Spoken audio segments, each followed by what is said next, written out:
Imagine your child holds some money in their hand, and before they spend a single coin, they stop and make a plan. That small pause, that one habit, is the foundation of every healthy financial decision they will ever make. Today, we are going to build that habit together, using nothing more than 3 jars or envelopes, a marker, and a few minutes of your time. By the end of this video, you will have a complete system you can start tonight. Let's begin with the research, because understanding why this works will help you stay consistent, even on the busy days. Researchers at the University of Cambridge found that money habits, including the ability to plan ahead and delay gratification, begin forming very early in childhood, with many basic financial concepts already taking shape by around age 7. That finding, last checked as of the 22nd of July 2026, points to something important. The early years are a remarkable window of opportunity. It doesn't mean the window closes sharply at 7. Older children absolutely benefit from this work, but it does mean starting earlier matters more than most parents realize. The same Cambridge research made another point that shapes everything in this video.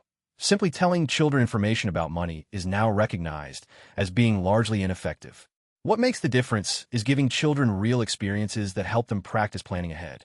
A study published in 2022 from Brigham Young University found that children who learn financial literacy early are more likely to form healthy relationships with money and improved financial well-being as adults. And Michigan State University Extension notes that soon after age 4, children are already beginning to form saving and spending habits. This is not about making your child rich. It is about building the habit of thinking before spending. And research consistently shows that parents and caregivers are the single biggest influence on how children come to think and feel about money. So let's talk about what a budget actually is in the simplest possible terms, because the way you explain it to your child matters enormously. A budget is not a record of what you already spent. A budget is a plan you make before money arrives. That single sentence is worth saying out loud to your child, word for word. A budget is a plan we make before the money arrives. Write on a piece of paper and stick it near the jars if you like. It reframes everything. Now, the system itself. You need 3 containers, jars, envelopes, decorated boxes, whatever you have at home. Label the first one spend, the second one save, and the third one give. Spend is for the small, everyday wants your child can enjoy soon. A treat, a small toy, a sticker. Save is for a bigger goal they are working toward, something that takes longer to reach. Give is money set aside for someone else, a person in need, a cause your child cares about, or a gift for someone they love. Here is an important step that many families skip. Let your child decorate the jars themselves. Draw on them, paint them, stick labels on them. This is not just a craft activity. When a child creates something, they feel ownership over it. And ownership is what turns a parent's idea into the child's own habit. Before you hand over any money at all, sit down together and decide as a team how much will go into each jar. This conversation, this decision made together before the money is distributed, is the budget. You are practicing the skill in real time. You might be wondering, what is the right split between the jars? The honest answer is that child development and financial education experts do not agree on a single correct ratio, and no single authoritative figure exists. The split that works best is the one your family decides on together, openly and collaboratively, not one handed down from above. What matters far more than the exact numbers is that the decision is made out loud before the money moves, and that your child's voice is part of it. That process is the lesson.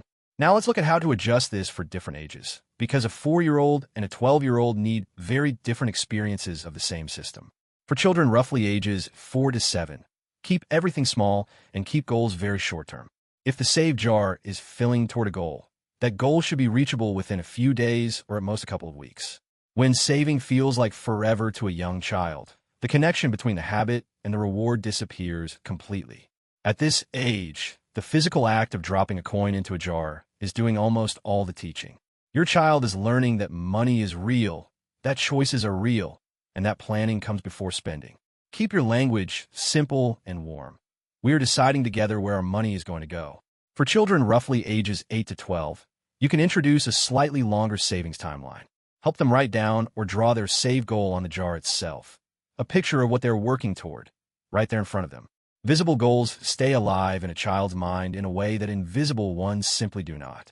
At this stage, introduce a simple tracking habit. Give your child a small notebook or a single sheet of paper. Every time money comes out of the spend jar, it gets written down, just what it was and roughly how much. This is not accounting.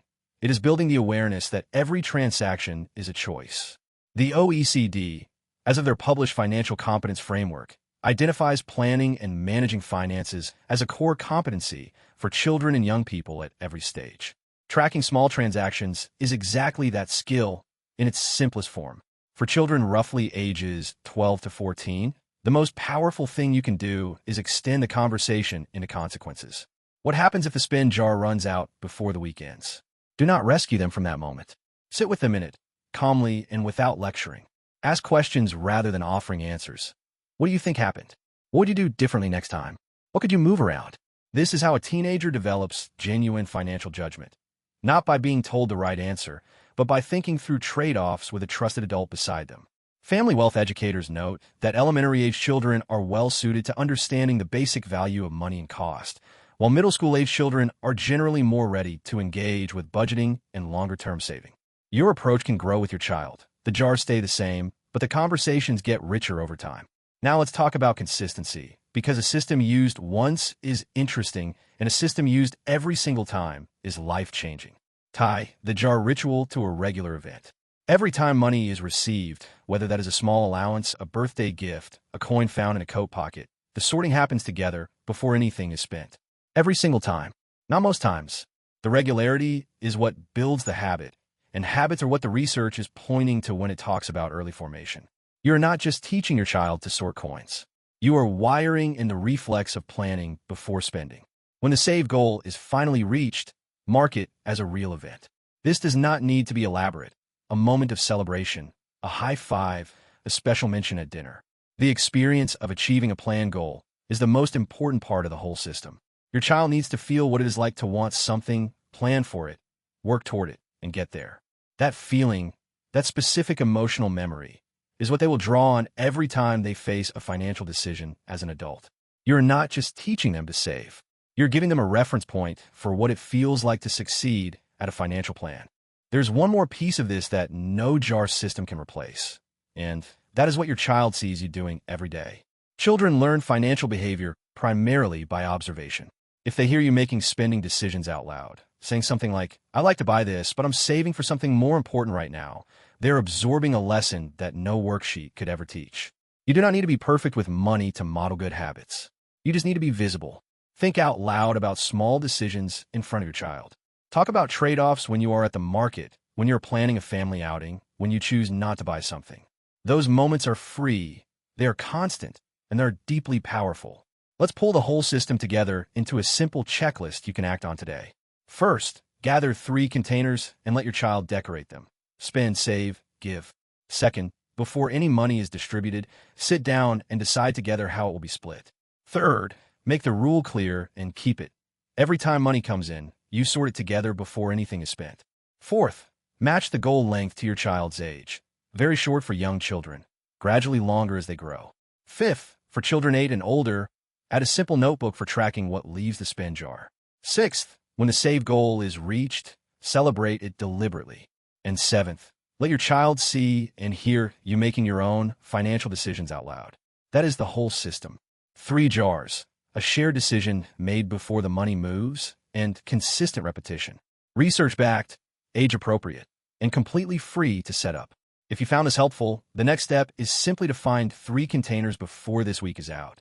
You do not need to wait for the perfect moment. The best time to start is the next time your child has any money in their hands at all. Little habits, started early, grow into something your child will carry for the rest of their life. And it starts with a jar, a label, and a conversation today.